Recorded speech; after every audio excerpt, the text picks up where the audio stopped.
వెంటనే పరమాత్మ తన కరుణా దృష్టితో చూశాడు. దీని వెనకాతల ఒక రహస్యం ఉంటుంది. మీరు నన్ను లాజిక్ కోసం క్వశ్చన్ వేయచ్చు.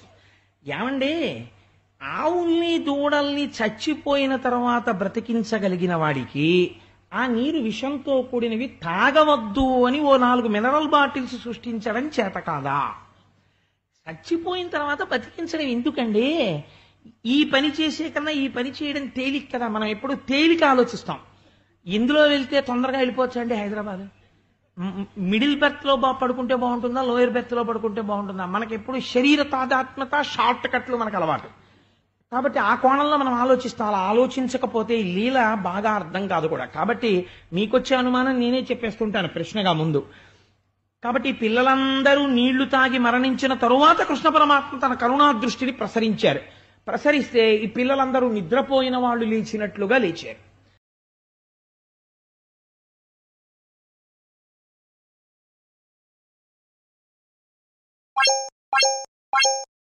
తరువాత కాళీయమర్దనం అనేటటువంటి ఒక గొప్ప లీలలోకి ప్రవేశిస్తున్నాం. ఈ లీల చేసేటప్పుడు ఒకానొక నాడు కృష్ణ భగవానుడు ఆ బలరాముడితోటి ఆ పిల్లలతోటి కలిసి, ఆనాడు బలరాముడు రాలేదు కృష్ణుడితోటి, బలరాముడు ఇంట్లో ఉండిపోయాడు. మిగిలిన పిల్లలందరినీ తీసుకుని ఒక ఏటి ఒడ్డుకు వెళ్లి కూర్చున్నాడు. అది కాళింది మడుగు అంటారు, యమునా నదిలో అంతర్భాగం. ఆ కాళింది మడుగుకి వెళ్ళి కూర్చుంటే ఈ పిల్లలందరికీ ఎండకి దాహం వేసింది. దాహం వేసి ఆ కాళిందిలో ఉన్నటువంటి నీరు తాగారు. తాగగానే వాళ్ళందరూ మరణించారు. ఆవులు, దూడలు, ఎద్దులు అన్నీ మరణించాయి. వెంటనే పరమాత్మ తన కరుణా దృష్టితో చూశాడు. దీని వెనకాతల ఒక రహస్యం ఉంటుంది. మీరు నన్ను లాజిక్ కోసం క్వశ్చన్ వేయచ్చు. ఏమండి, ఆవుల్ని దూడల్ని చచ్చిపోయిన తర్వాత బ్రతికించగలిగిన వాడికి ఆ నీరు విషంతో కూడినవి తాగవద్దు అని ఓ 4 మినరల్ బాటిల్స్ సృష్టించడం చేత కాదా? చచ్చిపోయిన తర్వాత బతికించడం ఎందుకండి? ఈ పని చేసే కన్నా ఈ పని చేయడం తేలిక కదా. మనం ఎప్పుడు తేలిక ఆలోచిస్తాం. ఇందులో వెళ్తే తొందరగా వెళ్ళిపోవచ్చు అండి హైదరాబాద్. మిడిల్ బెర్త్ లో పడుకుంటే బాగుంటుందా, లోయర్ బెర్త్ లో పడుకుంటే బాగుంటుందా? మనకి ఎప్పుడు శరీర తాదాత్మ్యత, షార్ట్ కట్లు మనకు అలవాటు. కాబట్టి ఆ కోణంలో మనం ఆలోచిస్తాం. అలా ఆలోచించకపోతే ఈ లీల బాగా అర్థం కాదు కూడా. కాబట్టి మీకొచ్చే అనుమానం నేనే చెప్పేస్తుంటాను ప్రశ్నగా ముందు. కాబట్టి పిల్లలందరూ నీళ్లు తాగి మరణించిన తరువాత కృష్ణ పరమాత్మ తన కరుణా దృష్టిని ప్రసరించారు. ప్రసరిస్తే ఈ పిల్లలందరూ నిద్రపోయిన వాళ్ళు లేచినట్లుగా లేచారు. లేచిన తరువాత ఎంతో సంతోషించారు. అడిగాడు కృష్ణుడు, ఏమిట్రా ఈ నీళ్లు ఎందుకు ఇలా ఉన్నాయని అడిగాడు. అడిగితే ఆ నీళ్లు ఎప్పుడూ కూడా బుడబుడ బుడబుడ బుడబుడ బుడగలు వస్తుంటాయి అందులోంచి. అవి ఉడికిపోతున్నట్టుగా ఉంటాయి ఆ నీళ్లు. ఆ నీటి మించి పైకి లేచినటువంటి గాలి పీల్చినంత మాత్రం చేత పక్షులు మరణించి ఆ చెరువులో పడిపోతుంటాయి ఆ కాళింది మడుగులో. దానికి కారణం ఎప్పటి నుంచో అక్కడ 100 తలలు కలిగినటువంటి కాళీయుడనబడేటటువంటి ఒక పెద్ద నల్లత్రాచు, ఒకటి పెద్ద సర్పం అందులో పడుకుని ఉంటుంది. దానికి అనేక మంది భార్యలు, అనేక మంది బిడ్డలు. అది ప్రాణులను పట్టుకుంటుంది, హింసిస్తుంటే తింటూ ఉంటుంది, తన విషాన్నంతటి ఆ నీళ్లలో వదులుతుంటుంది. కాబట్టి ఆ నీరంతా కూడా విషపూరితమైంది. పొల్యూషన్ ని ఈశ్వరుడు ఒప్పుకోలేదు. అప్పుడే చెప్పేశాడు ఈశ్వరుడు. పొల్యూషన్ గురించి ఇవాళ మనం మాట్లాడతాం. వాటర్ పొల్యూషన్ కి ఎంత పెద్ద శిక్ష వేశాడో పరమాత్మ మీరు కాళీయమర్దనంలో చూడాలి. కాబట్టి పాము అందులో పడుకుని ఆ నీటిని విషపూరితములు చేసినది. చేస్తే వెంటనే కృష్ణుడు అనుకున్నట్ట, సరే మీరందరూ మరణించడానికి ఇది కారణమైంది, కాబట్టి ఇప్పుడు నేనేం చేస్తానో చూడండి అన్నాడు. కటిచేలంబు బిగించి పింఛమున చక్కంకొప్పు బంధించి దోస్తట సంస్పాటనమాచరించి చరణద్వంద్వంబు గీలించి తత్కుట శాఖాగ్రము మీద నుండి ఉరికెన్ గోపాల సింహంబు. పోతన గారి మాటలు నిజంగా ఆయన గంటం ఇలా ఇలా ఇలా ఇలా వెళ్ళిపోతుంటుంది. కానీ ఆయన ఇక్కడ చూస్తుంటే ఆ గంటం వెళ్ళిపోయింది. అలాగా ఇక్కడ చూస్తున్నారు, గంటం నడిచిపోయింది అంతే. అందుకే ఆయన మాటలతోటి కటిచేలంబు బిగించి ఆ కట్టుకున్నటువంటి పంచని మోకాళ్ళ మీద వరకు తీసి గట్టిగా కట్టుకున్నట్టు ఒకసారి బిగించి, పింఛమున చక్కంకొప్పు బంధించి, అప్పుడు కూడా నెమలీక వదిలిపెట్టాడు. ఆ పింఛం నెమలీక ఊడిపోకుండా అందులోకి బాగా పెట్టి బిగించి కట్టుకున్నట్ట. పింఛమున చక్కంకొప్పు బంధించి దోస్తట సంస్పాటనమాచరించి దూకేవాళ్ళు ఒక గమ్మత్తైన పని చేస్తారు. గభాలను దూకేరు ఢామని ఆత్మహత్య చేసుకునే వాళ్ళగా. ఒక్కసారి ఇలా ముందుకి వెనక్కి ఒక్కసారి ఊగి ఇలా భుజాలు అవి కొట్టుకుని ఒక్కసారి ఎంత లోతుంటుంది, ఎంతవరకు పెడతాం మానసికంగా ఊహ చేస్తారు.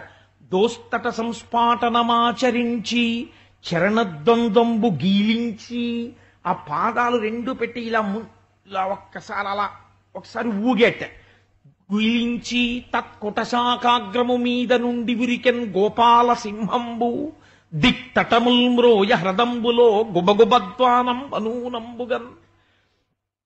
అక్కడే ఉంది ఒక కడిమి చెట్టు. కడిమి చెట్టు అమ్మవారికి మహాప్రీతి. కడిమి చెట్టుకి ఆకాశంలో మేఘం వస్తే పూలు పూస్తుంది.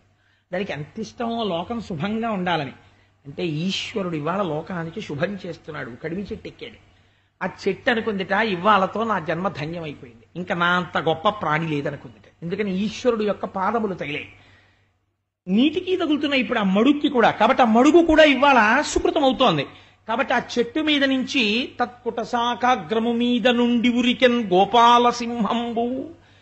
ఆ గోపాల బాలుడైగా ఉన్నటువంటి కృష్ణ పరమాత్మ సింహం దూకినట్టు దూకేరట నీళ్లలోకి. గోపాల సింహంబు దిక్తటముల్ మ్రోయ హ్రదంబులో గుబగుబద్వానంబనూనంబుగన్. ఈయన నీళ్లలోకి దూకగానే పెద్ద చప్పుడు వచ్చింది. ఇంతలో నీళ్లలోంచి బుడబుడ బుడబుడ బుడబుడ బుడబుడ చప్పుడు వచ్చింది. అంటే ఎవరో చూశాడు. అసలు ఈ మడుగులో అడుగు పెట్టడానికే భయపడతారు కదా, ఇలాంటి మడుగులోకి దూకగలిగినంత ధైర్యం ఎవరికున్నది అని చూశాడు. ఎవరు వాడు? వేరొకడు కాడు, సాక్షాత్తు కాళీయుడే. 101 పడగలు విప్పి అందులో ఇలా తేల్తూ ఆడుకుంటూ చిరునవ్వులు నవ్వుతూ ఆడుకుంటున్నటువంటి చిన్ని కృష్ణుణ్ణి చూశాడు. ఎంత ధైర్యం రాయి పిల్లడికి, నేను ఉన్నటువంటి మడుగులోకి దూకుతాడా అన్నాడు. పడగలు విప్పి ఆయనని కాటు వేశాడు. కాటు వేసేటప్పటికీ కృష్ణ పరమాత్మ స్పృహ తప్పారు. తప్పగానే తన దీర్ఘమైనటువంటి శరీరంతో ఆయన్ని చుట్టేశాడు. చుట్టేసి ఊపిరాడకుండా చేస్తున్నాడు. ఈ ఒడ్డున ఉన్నటువంటి గోపాల బాలురు భయంతో పరుగున వెళ్లి కృష్ణుడికి ప్రమాదం వచ్చిందని చెప్పారు. బలరాముడు రాలేదు ఆ రోజున. ఈలోగా బృందావనంలో ఉత్పాతములు కనపడ్డాయి. ఎక్కడ చూసినా ఆకాశం అంతా భయంకరంగా తయారైంది. ఉల్కలు పడుతున్నాయి, చీకటి ఆవరించింది, దుర్నిమిత్తములు కనపడుతున్నాయి. ఏం జరిగిందోనని భయపడుతున్నారు. ఈలోగా కృష్ణుడు కనపట్టలేదా, నీటిలో దూకాడు అన్నారు. ఈ కృష్ణుడి కోసమని ఆ గోపాల బాలురు, గోపకులు, యశోద, నందుడు అందరూ వెతుక్కుంటూ వచ్చారు. ఆ కాళింది మడుగులో పాము చేత చుట్టబడి పడిపోయి ఉన్నాడు పరమాత్మ. ఈ పరీక్ష ఆయన ఎప్పుడూ చేస్తాడు. నా గురించి ఏడిచేవాడు ఎవడైనా ఉన్నాడా, ఉంటే కనపడదా, లేకపోతే ఎందుకు అని. కాబట్టి అలా ఆర్తి ఉన్నదా లేదా చూస్తున్నాడు. అంటే ఇక్కడ పోతన గారండి భక్తి అంటే ఏమిటో నిర్వచనం చేశారు. ఎంత గొప్ప మాట అంటారో చూడండి. ఆ గోపకాంతలందరూ వచ్చారు. వచ్చి నిలబడి వాళ్ళు ఒక మాట అంటున్నారు. ఎదురు వచ్చిన జాల ఎదురుగా చనుదెంతువు, ఎదురు వచ్చిన నీడేల రావు, చూచిన కృపతోడ చూచుచుందు నీవు చూచిన కనువిప్పి చూడవేల, డాసిన నరలేక డాయంగ ఒత్తువు డాసిన నీటికి డాయవిచట, చీరిన ఓయని చెలరేగి పలుకు ఇది ఏమి సీరిన నిరుగకుంట, తలపు సేయునంత తలపోయుచుందువు తలపు సేయనేడు తలపవకట, అనుచు భక్తి వివశలాడికైవడి వ్రేతలెల్ల నాడి వివశలైరి. వాళ్ళు భక్తికి ఒక నిర్వచనం చెప్తున్నారు. కృష్ణ, మేమెప్పుడైనా నీ వేపు 2 అడుగులు వేస్తే నువ్వు మా వేపు 200 అడుగులు వేసేవాడి. భగవంతుడి వేపుకి మీరు 1 అడుగు వేయడం నేర్చుకుంటే భగవంతుడు 100 అడుగులు మీ వేపుకి వేస్తాడు. ఈశ్వర ఎప్పుడైనా కృష్ణ అని పిలిస్తే చాలు ఓయ్ అని పలికేవాడివి. ఇవాళ మేము పిలిచినా నువ్వు పలకటం లేదు. ఎప్పుడైనా నిన్ను ముట్టుకుందామని మేము దగ్గరికి వస్తే నువ్వు పరిగెత్తుకుంటూ వచ్చి మమ్మల్ని కౌగిలించుకునేవాడివి. భగవంతుని యందు మీరు ఇంత చూపిస్తే ఆయన అంత చూపిస్తాడు కారుణ్యాన్ని. కాబట్టి ఇవాళ నువ్వు అలా పరిగెత్తుకుంటూ రావట్లేదు. మేము నీ వంక ఇలా ఒక్కసారి చూస్తే నువ్వు మా అందరి వంక ఎంతో కృపతో చూసేవాడివి. ఇవాళ మా వంక చూడకుండా కన్నులు మూసి పాము చేత చుట్టబడి పడుకున్నావు. మేము తలుచుకోగానే నువ్వు మమ్మల్ని తలుచుకుంటావు. అలాంటి వాడివి ఇవాళ తలుచుకున్నట్టు కనపట్టలేదు. అనుచూ భక్తి వివశలాడి కైవడి. ఇక్కడుంది ఆ పద్యంలో ఉన్న కీలకం అంతా. భక్తి వలన భక్తి యొక్క స్వరూపమేమిటో ఆవిష్కరిస్తున్న వారై కృష్ణుడి గురించి అలమటించారు. ఎంత గొప్ప మాట అన్నారో చూడండి వాళ్ళు.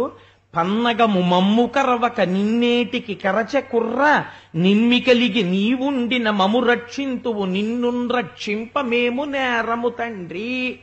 ఈ మాట సాధారణంగా ఎవరంటారండి? తండ్రి అనలేడు ఈ మాట, తల్లి అంటుంది.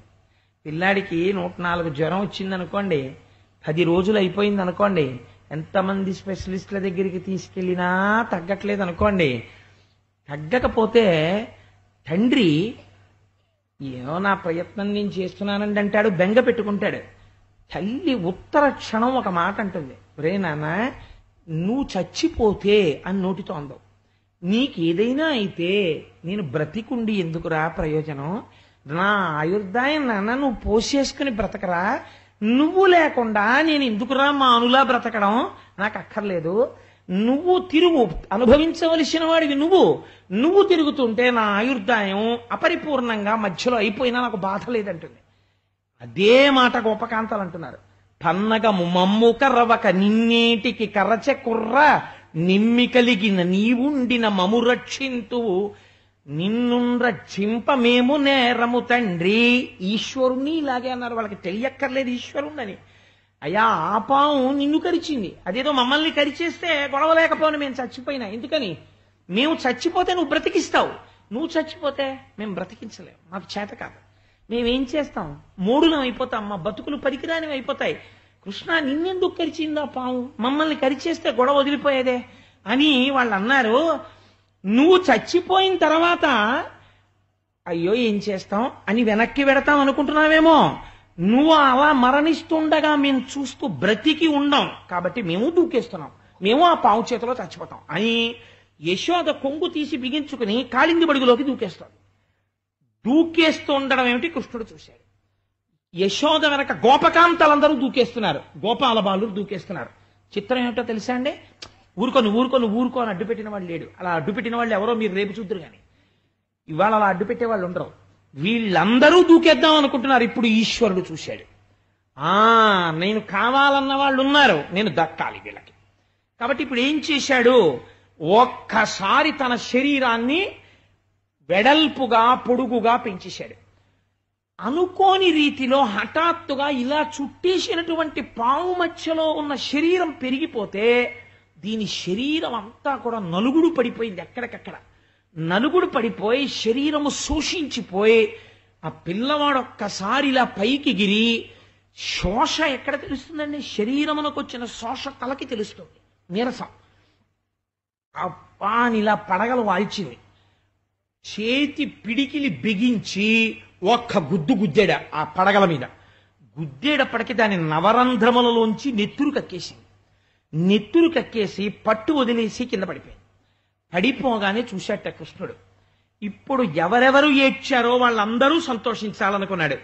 యమునా వీచి మృదంగ వద్యములు మోయం తీరగోపౌఘర్షమనోజ్ఞనితంబు గేయముగ జంచత్కాళి తవ్యాళి భోగరంగ తరంగ తలంబునన్ పటుకతిన్ గంజాక్షు నిర్మర్దనాక్షము హృజ్జద్భుత భీమమై పరగ దివ్యశ్రేణి చూచెందివిన్. ఆ తోక పట్టుకుని ఎగిరి పడగల మీదకి ఎక్కేట. ఒక్కొక్క పడగ పైకెత్తుతుంటే దాన్ని తొక్కుతుండేవాడు, ఆ తొక్కిన పడగ కిందకెళ్ళేది, ఇంకో పడగ పైకి వస్తే ఎగిరి దాని మీద తొక్కుతుండేవాడు.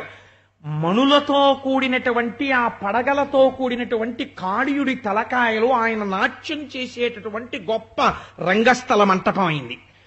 గోపకులు గోపకాంతలు అందరూ ఆ యమున ఒడ్డున నిలబడి శబాష్ కృష్ణ కృష్ణ కృష్ణ అని సంతోషంతో అరుస్తున్నటువంటి ఆ అరుపులు మాటలు అవి పాటలయ్యాయి. యమునా నది యొక్క తరంగములు మధ్యల యొక్క ధనులయ్యాయి. వెగ్గురు పక్షులు మొదలైన పక్షులు ఆనందంతో అమ్మయ్యా మేము ఈ కొలను మీద ఎగరగలం అని అవి చేస్తున్నటువంటి సంవడులు, వాటి కూతలు ఆయన పక్కన పక్క వాయిద్యాలు అయ్యాయి. ప్రేక్షకులుగా ఆ మందిరంలో దేవతలందరూ ఆకాశంలో నిలబడి చూస్తున్నారు, ఏమీ ఆశ్చర్యమని. పెస దామోదరు పాదఘాతనగతుల్ వేవేల చందంబులన్ ప్రసభాటోపముజూపబాపణ భృచ్చటా మండలంబ సహంబై తగిలెన్ మణుల్ చెదరగా నాశ్యంబులన్ చోణితం బెసగన్ దంష్ట్రలు నుగ్గుగాగ గరళవహ్ని జ్వాలికల్ వెల్వడన్. ఆయన ఆ పడగల మీదకెక్కి తొక్కుతుంటే తలలు పగిలిపోయి ఆ లోపల ఉన్నటువంటి మణులు చల్లా చెదరైపోయాయి. దాని నోట్లోంచి ముక్కుల్లోంచి నెత్తురు ధారల కింద కారి ఆ నీటిలో పడిపోతోంది. నీరంతా అప్పటి వరకు విషంతో నల్లగా ఉన్న నీరు నెత్తురు పైన తెట్టు కింద కట్టి ఉంది. పావులోంచి వచ్చినటువంటి నెత్తురు శోషించిపోయి ఆ కాళీయుడు నీరసించి ఆ నీటిలో పడిపోయేటటువంటి స్థితి వచ్చింది. ఇప్పుడు ఆ కాళీయుని యొక్క భార్యలు ఉన్నారు చాలా మంది. వాళ్ళు బిడ్డల్ని ఎత్తుకుని భగవంతుణ్ణి రక్షణ వేడడం అంటే ఎలా ఉంటుందో కాళీయమర్దనం నేర్పుతుంది మనకి. తమ చంటి పిల్లల్ని తీసుకుని ఒంటి మీద ఉన్నటువంటి ఆభరణాలు చిక్కుముడులు పడి చెల్లాచెదరైపోతుండగా, కొప్పుముడులు వీడిపోగా, పూలు పెట్టుకున్నటువంటి పుష్పములు రాలిపోతుంటే ఒంటి మీద బట్ట సరిగ్గా ఉందో లేదో కూడా చూసుకోకుండా పరుగు పరుగున వచ్చి ఆ చంటి పిల్లల్ని కృష్ణుడి పాదాల దగ్గర పడుకోపెట్టి వాళ్ళన్నారు, క్రూరాత్ముల దండింపను దారునిపై అవతరించి దనరెడ్డి నీకి క్రూరాత్ముని శిక్షించుట క్రూరత్వము కాక సాధు గుణము గుణాఢ్యా. వాళ్ళు ఎంత సత్యం పలికారో చూడండి. ఈశ్వర, నువ్వు అంతటా నిండి ఉన్నవాడవు. అంతటా నిండానికి వచ్చినటువంటి అవతారం దుష్టుడైనటువంటి మా భర్తని దండించకుండా ఎందుకుంటుంది? కాబట్టి దండిస్తావు. కాబట్టి నువ్వు చేసిన పని తప్పని కానీ, మా వారిని అలా ఇబ్బంది పెడుతున్నావని కానీ, ఆయన తలల మీద నువ్వు తొక్కేస్తున్నావని కానీ మేము ఒక్క మాటనం. కానీ ఒక్క మాట మాత్రం మేము చెప్పదలుచుకున్నాం. ఎట్టి తపంబు చేసెనకో, ఎట్టి సుకర్మములాచరించెనో, ఎట్టి నిజంబు పల్కెనొక ఈయహి పూర్వభవంబునందు మున్నెట్టి మహాత్ములైన చూడగరాని ఈ అహి ఫణీంద్రు తలలపైకెక్కి నటించదవి ఫణీంద్రుపై. ఎంత ఆశ్చర్యమయ్యా తండ్రి! ఎట్టి తపంబు చేశనుకో, ఈ కాళీయుడు ఇతపూర్వం ఎటువంటి తపస్సు చేశాడో, ఎట్టి నిజంబు పల్కెనో, ఎంత కష్టకాలంలో సత్యం చెప్పాడో, ఎట్టి సుకర్మములాచరించెనో, ఎటువంటి గొప్ప గొప్ప పనులు చేశాడో. ఎందుకని? మున్నెట్టి మహాత్ములకునైనా, మహాత్ములైనటువంటి వాళ్ళకి కూడా దర్శనం అవనటువంటి నీ పాదపద్మములు ఇవాళ నా భర్త యొక్క తలల మీద నాట్యం చేస్తున్నాయి. నీ పాదముల యొక్క ధూళి చేత అలంకృతమయ్యాయి ఆ శిరస్సులన్నీ. కాబట్టి ఇవాళ మా భర్త అంత పుణ్యాత్ముడు, ఇంత గొప్పవాడు సృష్టిలో వేరొకడు లేడు. నువ్వు అంత గొప్ప అనుగ్రహాన్ని ఇచ్చావు. బహుకాలంబు తపంబు చేసి వ్రతముల్ పాటించి కామించి నీ మహనీయోజ్వల పాదరేణుకణ సంస్పర్శాధికారంబు శ్రీ మహిళారత్నము తొల్లి కంచెనిది నేమం వేమియుంలేక ఈయహి నీ పాద యుగాహ తిన్బడిచే నేడచ్చద్భుతం ఈశ్వరా అన్నారు వాళ్ళు.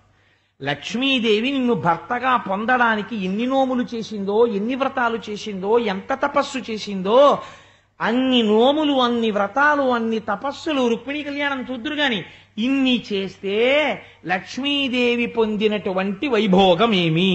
నీ పాద రేణు కణ సంస్పర్శాధికారంబు శ్రీ మహిళారత్నము తొల్లి కాంచే. మహిళలందరికీ కూడా అత్యుత్తమమైనదిగా చెప్పబడినటువంటి తొలి మహిళారత్నమైన లక్ష్మీదేవి నీ పాదముల కంటినటువంటి ఒక రేణువుని స్వతంత్రంగా ముట్టుకునేటటువంటి అధికారాన్ని పొందింది. మరి మా ఆయన స్వయంగా నీ పాదములే ఆయన తలల మీద నాట్యం చేస్తున్నాయి. లక్ష్మీదేవి గొప్పదా, మా ఆయన గొప్పవాడా? ఇవాళ మా ఆయనే గొప్పవాడు. ఈశ్వరుడు ఏమనుకోవాలంటే నిజంగా వాళ్ళ స్తోత్రానికి, వాళ్ళు చెప్తున్న సత్యానికి ప్రసన్నుడైపోవాలి. మనము చేస్తాం స్తోత్రం. ఎలా చేస్తామో తెలుసా అండి? అవశ్యాని శరీరాన్ని అందరి డబ్బు నాకే రాని పూజ. ఊళ్ళో వాళ్ళ డబ్బంతా వీడికే వచ్చేయాలి.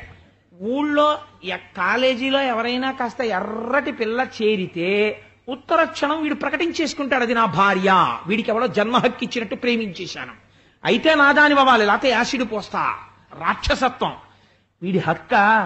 ఆ పిల్లకో తల్లుంది, తండ్రి ఉన్నారు, వాళ్ళకి కొన్ని ఆశలున్నాయి.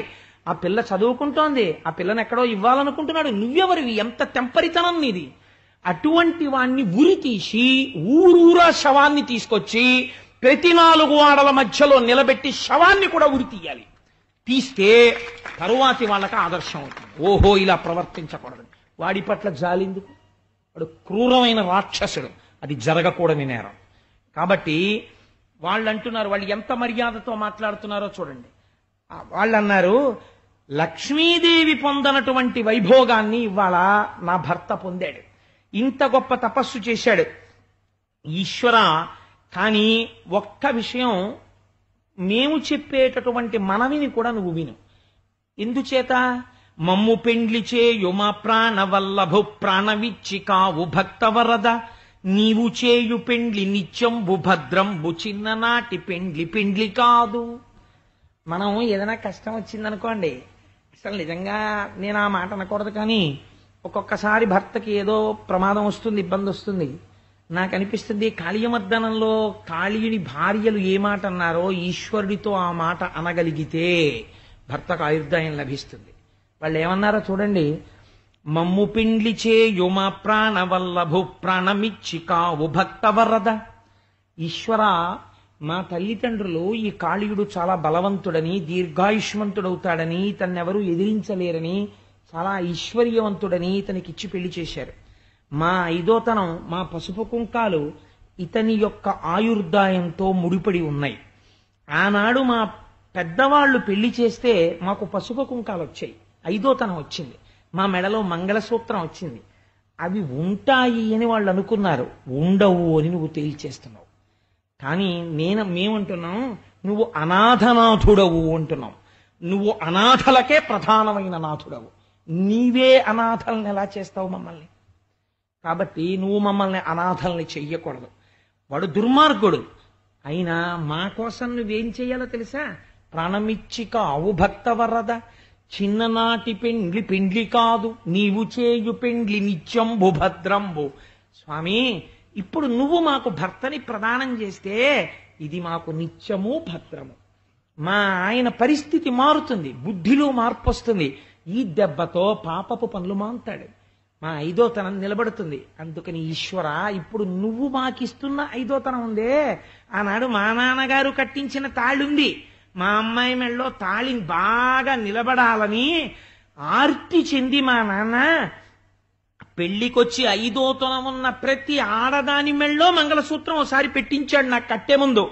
ఏమో ఏ తల్లి సర్వమంగళాదేవతని మంగళసూత్రంలో అంత ఉపాసన చేస్తోందో అందరి మెళ్ళల్లో పెడితే ఆ తాళిబొట్టులో ఉన్న సర్వమంగళాదేవత యొక్క పాద స్పర్శ తగిలి నా కూతురు కూడా పసుపు కుంకాలు పూర్ణంగా ఉంటాయని అంత కష్టపడి మా నాన్న మాకు తాళి కట్టించాడు. కానీ ఇవాళ నువ్వు మమ్మల్ని అనాథల్ని చేస్తున్నావు, నువ్వు అనాథనాథుడవు. ఆ పెళ్లి కాదు నిజం, ఇప్పుడు నువ్వు మాకు కాని పసుపు కుంకాలు భిక్ష పెడితే అది నిజం. అందుకే ఆడది ఒక్కటి మాత్రం ఇలా పుచ్చుకోదు, తెలుసా అండి? పసుపు కాని కుంకం కాని పసుపు తాడు కాని పుచ్చుకుంటే ఇలా పుచ్చుకుంటారు, ఒడి చాపుతుంది. ఎంత కోట్లుండనివ్వండి, ఈ దేశ సంస్కృతి అక్కడ. ఎందుకనో తెలుసా అండి?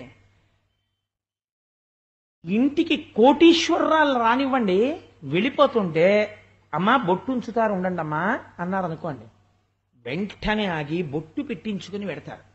ఈ దేశంలో, ఈ దేశానికి ఇంత పేరు ప్రఖ్యాతులు వచ్చాయంటే నేను వెనకేసుకొచ్చాను అనుకోకండి, ఆడవాళ్ల యొక్క నడువడి చేతని. కోట్లు ఉండొచ్చు, అధికారాలు ఉండొచ్చు, ఐఏఎస్లు అవ్వచ్చు, అయినా వాళ్ళు మాత్రం బొట్టు కోసం అలా నిలబడిపోతారు, పసుపు తాడు కోసం క్యూలు కడతారు. ఇంత పసుపు కాళ్ళకి రాస్తామంటే పసుపు కుంకాల కోసం 10 మైళ్ళు నడిచి వెళ్ళిపోతామంటారు. అది ఈ జాతి సొత్తు. ఏమి గొప్పగా ఆవిష్కరించిందండి ఆడదాని గురించి భారతీయ తత్వం. ఎంత గొప్పగా మాట్లాడుతున్నారో చూడండి వాళ్ళు ఆ కాళీయుడి గురించి. మమ్ము పెండ్లి చేయు మా ప్రాణవల్లభు ప్రాణమిచ్చి కావు భక్తవరద.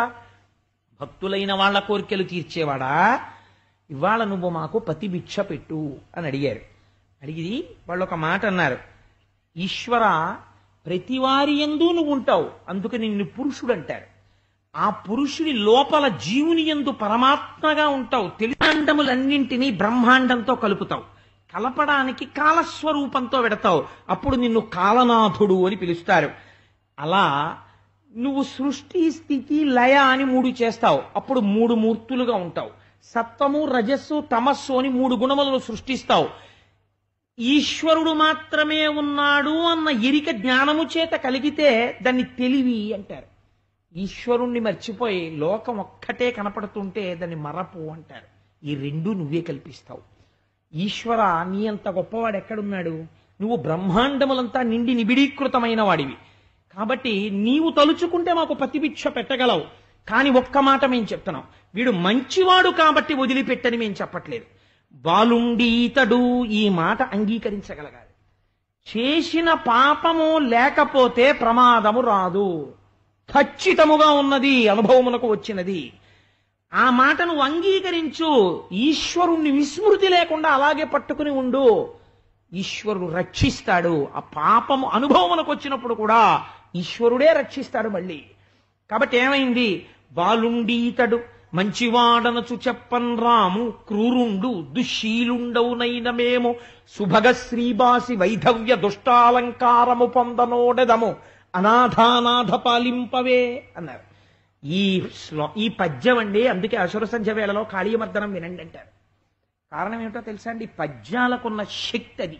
అది విన్నంత మాత్రం చేత పసుకుంకాలు నిలబడతాయి. ఎటువంటి పద్యం చెప్పారో చూడండి వాళ్ళు. బాలుండీతడు, వీడు తెలియదండి పాపం చిన్నపిల్లాడు అని మేము అన్నాం.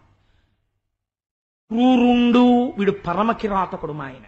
దుశ్శీలుండు, చాలా దుష్టమైన శీలము కలిగినటువంటి వాడు. అవును, అయినా మేము శుభగ శ్రీబాసి వైధవ్య దుష్టాలంకారము పొందనోడెదము. సౌమాంగళ్యమంతా తీసేస్తే విధవాలంకారం అవుతుంది. అది మాకొద్దు. వైధవ్యం అనబడేటటువంటి దుష్టాలంకారమును మాత్రం మేము పుచ్చుకోలేము. ఈశ్వర, మాకొద్దు. నువ్వు ఉండేది దేని కొరకు? భక్తుల్ని అలంకరించడానికి, భక్తులకు ఐదోతనం ఇవ్వడానికి, మంగళం ఇవ్వడానికి ఉన్నవాడివి. మంగళమూర్తివి. నీ పాదహతి చేత మాకు అమంగళం జరగడమా? సృష్టిలో ఇలా జరగవచ్చా? జరగకూడదు. నువ్వు ఉండగా మంగళం జరగాలి, అమంగళం జరగకూడదు. మేము ప్రార్థన చేస్తున్నాం, అనాథానాథ పాలింపవే. మమ్మల్ని అనాథల్ని చేస్తావా? నువ్వు నాథుడవు. నీవు మాకు నాథుణ్ణి మిగిల్చు, మాకు పసుపు కుంకాలు మిగల్చు. మా పసుపు కుంకాల కోసం విండించు. ఎంతమా ఇప్పుడు వాడు బతికినట్టా చచ్చినట్టా నాకు చెప్పండి. ఇప్పుడు వాడు మారాలా వద్దా? ఇప్పుడు వాడు స్తోత్రం చేశాడు కాళీయుడు. ఇది ఆడది మొగుణ్ణి మార్చుకోవడం అంటే. ఇప్పుడు ఆయన అన్నాడు, ఈశ్వర, తప్పు నాదే. నేను ఎక్కడ తప్పు చేశానో నాకు తెలుసు. ఇవాళ ఇంత ప్రమాదం నాకు ఎక్కడి నుంచి వచ్చిందో నేను గ్రహించగలిగాను. ఈ మాట అనగానే, స్తోత్రం చేయగానే ఆయన అన్నారు, గోవర్గముతో మనుజులు తావెదరి మడుగు నీరు తగదిందుండన్, నీవును నీ బాంధవులను నీ వనితలు సుతులు జనుడు నేడంబుధికిన్. ఒరే, ఇక్కడ ఆవులు, దూడలు, పిల్లలు తిరుగుతుంటారు. ఇలాంటి వాళ్ళు తిరిగేటప్పుడు దాహం వేస్తే గభాన్ల తాగేస్తాయి. నీ వంటి ప్రమాదికారి ఇందులో పడుకుంటే నీళ్లు విషం అవుతాయి. నువ్వు ఇక్కడ ఉండద్దు. తిరిగి పూర్వం ఎక్కడ రమణక ద్వీపంలో ఉండేవాడో అక్కడికి వెళ్ళిపో. నీ భయం నాకు తెలుసు. రమణక ద్వీపానికి వెడితే గరుడు నిన్ను చంపేస్తాడు. నీకు ఆ భయం లేకుండా ఇవాళ నుంచి నీ జాతి మొత్తానికి మీ పడగల మీద కృష్ణపాదాలు ఉంటాయి. మీరు పడగ విప్పగానే కృష్ణపాదాలు కనపడతాయి. కృష్ణపాదం కనపడితే గ్రద్ద మిమ్మల్ని తన్నదు, గరుడు మిమ్మల్ని ఏం చెయ్యడు.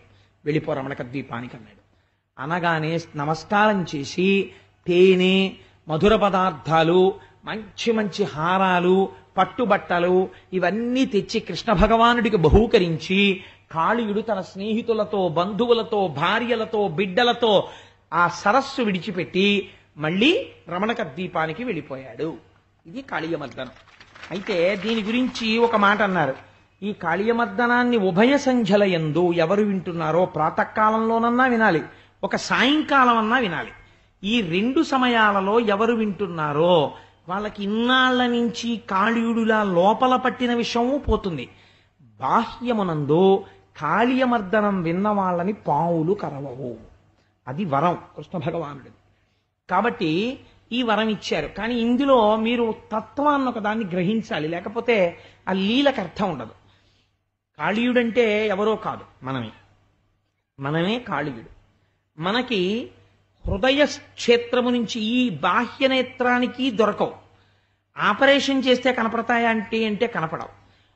101 నాడులు బయలుదేరతాయి యోగశాస్త్రంలో. అవి జ్ఞానభూమికలు అంటారు. అవి మనకి జ్ఞాన ప్రసరణ కేంద్రములుగా ఈశ్వరుడు ఇస్తాడు.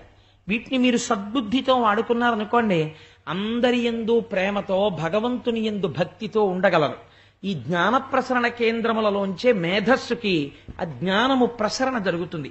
ఇప్పటికీ నాడీ మండలము అన్న మాట డాక్టర్లు వాడతారు. కానీ ఈ లోపలికి ఎవరొచ్చి కూర్చున్నారంటే కాళీయుడు వచ్చి కూర్చున్నాడు. ఈ కాళీయుడికి ఒక రహస్యం ఉంది. ఈయన మొదట రమణక ద్వీపంలో ఉండేవాడు. రమణ అన్న మాటకి మనకి శబ్దరత్నాకరము అని తెలుగు మాటలకి అర్థం చెప్పగలిగినటువంటి ప్రామాణికమైన గ్రంథం ఒకటి ఉన్నది. ఎప్పుడైనా అనుమానం వస్తే ఆ పుస్తకం చూస్తాం. సంస్కృతానికైతే అమరకోశం చూస్తాం. శబ్దరత్నాకరం ఒక అర్థం చెప్పింది. ఏది ఒప్పయినదో దానికి రమణకమని పేరు. అంటే ఎలా ఉండాలో అలా ఉంటే అది రమణకం, అలా ఉండకపోతే అది రమణకం కాదు. ఇప్పుడు ఆయన ఎక్కడ ఉండేవాడు మొదట అంటే రమణక ద్వీపంలో ఉండేవాడు. కానీ అక్కడ ఒక నియమం ఉంది. ఏమిటా నియమం? పాములంటే భయం అక్కడ ఉన్న వాళ్ళకి. అందుకని వాళ్ళు ఏం చేసేవారు, ప్రతిరోజు కూడా కొంతమంది పట్టుకెళ్ళి, ఒక్కొక్క ఇంటి వాళ్ళు పట్టుకెళ్ళి కాస్త తేనె, ఏదో కాస్త చలివిడి, కాస్త చిమ్మిలి ఇవి పెట్టేవారు. ఆ పాములు వచ్చి అవి తినేసి వెళ్ళిపోయేవి. ఎవ్వరి జోలికి వచ్చేవి కావు. ఒక రోజున కాళీయుడి వంతు వచ్చింది. ఒరే నువ్వు కూడా కాస్త చిమ్మిలి, చనివిడి, కాస్త తేనె పెట్టరా అన్నారు. ఎవరికి పెట్టాలన్నాడు. ఆ దేవతలు గరుడు వస్తాడు, గరుడుడికి పెట్టాలి బలిహారం. పాములకు కాదు, పాములే వాటికి పెడుతున్నాయి. కాబట్టి గరుడు వస్తాడు, గరుడుడికి పెట్టాలరా, గరుత్మంతుడికి పెట్టమన్నారు. ఆయన అన్నాడు, గరుత్మంతుడు ఎవరు? గరుత్మంతుడికి ఎందుకు పెడతాను, నేను పెట్టను, నేను బలవంతుడిని అన్నాడు. అంటే అయితే నీ కర్మ అన్నారు వాళ్ళు. గరుత్మంతుడు నిజంగా వచ్చి ఎవరు పెట్టలేదు నాకు ఇవ్వాలని అడిగాడు. కాళీయుడు పెట్టలేదన్నారు. కాళీయుడి మీదకి గరుత్మంతుడు వెళ్లే లోపల గరుత్మంతుడి మీదకి కాళీయుడు వెళ్ళాడు. వెళ్ళి 101 పడగలెత్తి ఆయన ఎడమ రెక్క మీద కాటు వేశాడు.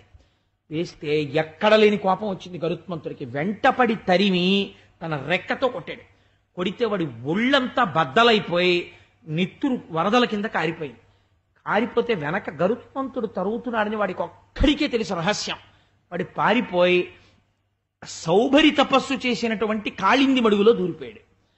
అక్కడికి ఎందుకు దూరిపోయాడు అంటే సౌభరి ఆ సరస్సులో నిలబడి తపస్సు చేస్తున్నాడు. చేపలన్నీ ఆయన చుట్టూ తిరుగుతూ ఉండేవి. ఒక రోజున గరుత్మంతుడు వచ్చి చేపల రాజుని ఎత్తుకుపోయి తినేశాడు. తపస్సు చేసేటటువంటి మహర్షుల మనస్థితి ఎంత ప్రేమతో ఉంటుందంటే వాళ్ళకి చేపకి కష్టం వచ్చినా బాధే, కుక్కకి కష్టం వచ్చినా బాధే. వాల్మీకి రామాయణం ఇందులోంచి వచ్చిందండి, మీరు విన్నారు కదా. అందుకని ఒక బోయవాడు పక్షిని కొడితే రామాయణం వచ్చింది. మహర్షి యొక్క మనస్సు అలా ఉంటుంది. కాబట్టి ఆయన వెంటనే శపించారు. నిష్కారణంగా సంసారం చేస్తూ సంతోషంగా ఉన్న చేపలలో ఒక చేపని అపహరించి తిన్నావు కాబట్టి గరుత్మంతుడా నువ్వు ఎప్పుడైనా ఈ సరస్సు దగ్గరికి వస్తే మృత్యువును పొందుతావు అన్నాడు ఆయన. అందుకని గరుత్మంతుడు రాడు కాబట్టి కాళీయుడు చేరాడు. ఇది కథ. ఇప్పుడు ఏం చేశాడు కృష్ణ భగవానుడు? నాట్యం చేసి పడగల మీద తన పాదముల ముద్ర ఉంచితే తప్ప మళ్ళీ రమణక ద్వీపానికి వెళ్ళలేకపోయాడు. ఇందులో మన కథ మనం తెలుసుకోవాలి. మనం అందరం పుట్టినప్పుడు రమణక ద్వీపంలో పుట్టాం. అంటే ఈశ్వరుడు ముందు రమణకం ఇస్తాడు, అంటే ఈ శరీరాన్ని ఇస్తాడు. స్వామి మళ్ళీ ఒక్క జన్మ ఈ స్వామి, మళ్ళీ ఒక్క శరీరం ఈ స్వామి, ఈ మాట వెళ్ళి బుద్ధిగా ఉంటాను స్వామి అని ఏడిస్తే ఇచ్చాను పో అని మనుష్య శరీరంలోకి ప్రవేశపెట్టి బయటికి తోసేస్తాడు. ఇప్పుడు ఇది రమణక ద్వీపం. దీంతో మీరు హాయిగా చేతులతో పూజ చేసుకోవచ్చు, కాళ్ళతో గుళ్ళోకి వెళ్ళొచ్చు, చెవులతో భాగవతం వినొచ్చు, నోటితో ఈశ్వరనామం చెప్పుకోవచ్చు, హాయిగా భగవంతుణ్ణి లోపల స్మరించుకుంటూ సంతోషంగా ఉండొచ్చు. వీడేం చేస్తాడంటే అన్ని సంసారంలో ఉండి సుఖంగా హాయిగా ఉంటూ దేవతలకి తాను పెట్టవలసిన భాగం దేవతలకి పెట్టాలి, పితృదేవతలకి పెట్టవలసిన తద్దినం పితృదేవతలకి పెట్టాలి. వీడు ఏవి మానేస్తాడంటే గరుడు ఎవడరా అంటాడు. గరుడు అంటే వేదం, మీరు విన్నారు కదా. గరుడు వస్తుంటే వేదం వినబడుతుంటుంది. వేదము చెప్పింది ధర్మం ఇలా ప్రవర్తించు, నువ్వు అనుభవించడం కాదు. నువ్వు ఇంట్లో అనుభవిస్తుంటే కనీసంలో కనీసం ఇంత బెల్లపు గడ్డైనా పూజ గదిలో పెట్టి రోజు ఒక్కసారి నివేదన చేసి ఇంత ముక్క కళ్ళకద్దుకుని నోట్లో వేసుకో అని చెప్పింది. వీడేం చేస్తాడు? గరుడ తద్దినాలేంటి, దేవతలేంటి, అగ్నిహోత్రాలేంటి, యజ్ఞాలేంటి, యాగాలేంటి, రుక్మిణీ కళ్యాణాలేంటి అని వీడు తిరగబడతాడు.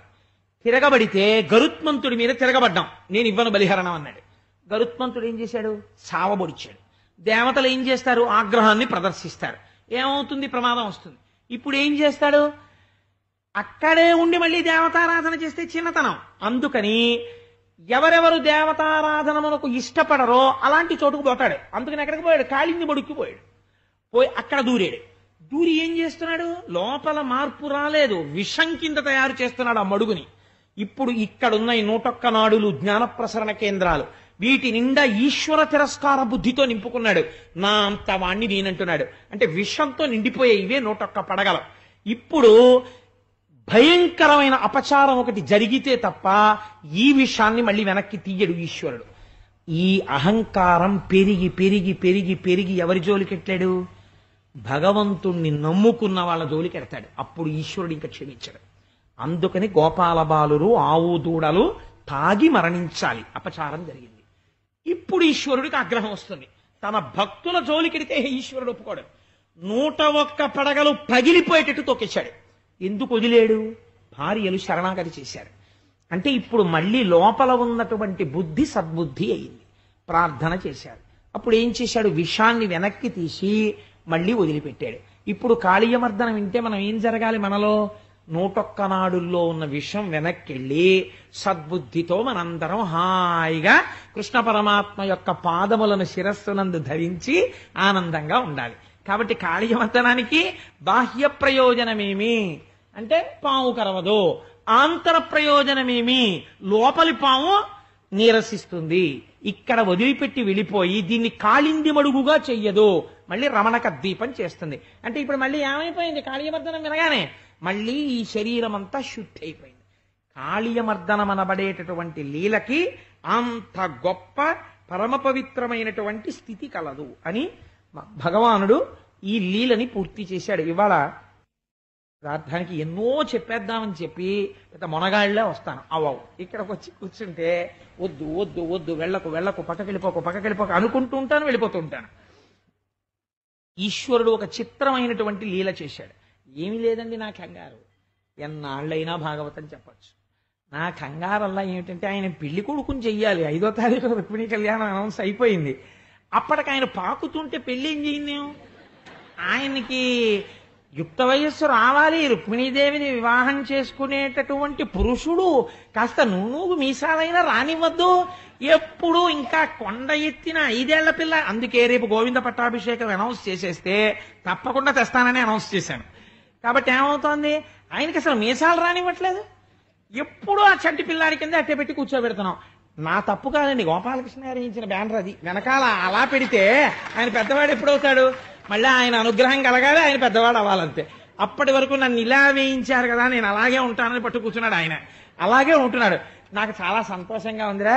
పైగా వేయించడం కూడా చూడండి, చక్కగా వెన్నముద్ద అట్టుకుని పోనీ అటు చూస్తున్నాడా, సభకేసి చూస్తూ, ఇంతమందిని చూస్తూ నా వెనక వాడుండి చెప్పిస్తున్నాడు. పలికెడిది భాగవతమట పలికించు విభుండు రామభద్రుండట. ఆ వెనక సీతారాములు కృష్ణ భగవానుడు పాకుతున్నవాడే నడిపిస్తుంటే నేను పెళ్లి కొడుకుని ఇప్పుడు చేయనండి. అందుకని స్వామి తొందరగా పెళ్లి కొడుకు అని కోరుకుంటున్నాను. ఇప్పుడు ఈశ్వరుడు ఒక గమ్మత్తైనటువంటి లీల చేశాడు. అందులో ఒకనాడు కృష్ణుడు బలరాముడు అందరూ కలిసి ఆడుకుంటుంటారు. వీళ్ళు ఆడుకోవడంలో పొద్దు పోలేదనుకోండి, ఏదో చిత్ర విచిత్రమైనటువంటి ఆటలు ఆడుకుంటుంటారు. ఎప్పుడూ ఒకేలా ఉంటే ఏం తోస్తుంది? అందుకే సమయము పొద్దు పోని చోట పెద్దరికంతో ఉండకూడదు. ఇప్పుడు మీ అందరితో కలిసి ఇందులో లేకపోతే ఓ 150 మందితో కలిసి నేను వెంకటాచలం వస్తున్నాను అనుకోండి, వస్తుంటే మిమ్మల్ని అందరినీ భయపెట్టేసి కాళీయమర్దనం చెప్తాను హుష్ అనకూడదు. మీతో అంత్యాక్షరి ఆడాలి సరదాగా. ఎందుకనంటే అది సమయాన్ని ఉత్సాహంగా కాసేపు పొద్దుపుచ్చాలి. లోపల ఈశ్వరుణ్ణి గట్టిగా పట్టుకుని కాసేపు సరదాగా వినోదంగా నడిపించచ్చు. ఎవరి మనస్సు ఖేదపడకుండా సరదాగా గడపాలి. కృష్ణ భగవానుడు కూడా అది చేసి చూపించాడు. ఎంత చిత్రమే అంటే, ఏమంటే అంత్యాక్షరీలు కూడా ఆడుతూ ఉండాలా అని అనకండి, నేను అదే ఉదాహరణకి చెప్పాను అంతే. కాబట్టి ఆ పిల్లలందరినీ తీసుకుని ఒక రోజున మనందరం ఆడుకుందాంరా, ఇలా ఎంతసేపు మనకి తోస్తుంది, 2 టీముల కింద వేసుకుందాం. బలరాముడు ఒక టీంకి కెప్టెన్, నేను ఒక టీంకి కెప్టెన్. ఇప్పుడు మనం చిన్నతనంలో ఆడిన ఆటలే అవి. పిల్లలందరూ వస్తారు, కెప్టెన్స్ ఏం చేస్తారంటే ఎంచుకుంటారు, ఒక ఆట ఆడదామన్నారు. ఇద్దరూ ఎంచుకోవడం మొదలు పెట్టగానే కృష్ణుడు చాలా చమత్కారి. అన్నయ్య అన్నయ్య నీతో చిన్న మాట మాట్లాడాలి, ఇలా రా అన్నాడు. ఏంట్రా తమ్ముడు అని గబగబా వెళ్ళారు. ఇద్దరు చూడముచ్చటగా ఉంటారు, ఒక ఆయన తెల్లటైనా ఒక ఆయన నల్లటైనా. ఇద్దరు చెట్టు పక్కకి వెళ్ళారు.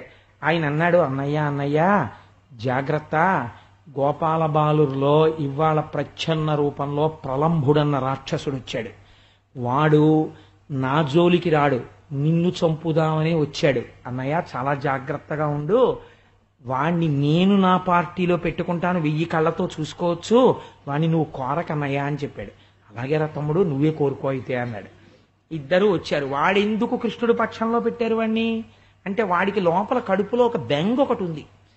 కృష్ణుడి జోలికి మనం వెళ్ళొద్దు, ఇంతకుముందు చాలా మంది వచ్చారు ఈయన మీదకి, హనుమకి సుందరకాండలో హనుమ మీదకి వెళ్ళినట్టు. వచ్చిన వాళ్ళు మడిసిపోవడమే కానీ కృష్ణుణ్ణి ఏదో ప్రమాదం తెచ్చిన వాడు ఎవడు లేడు.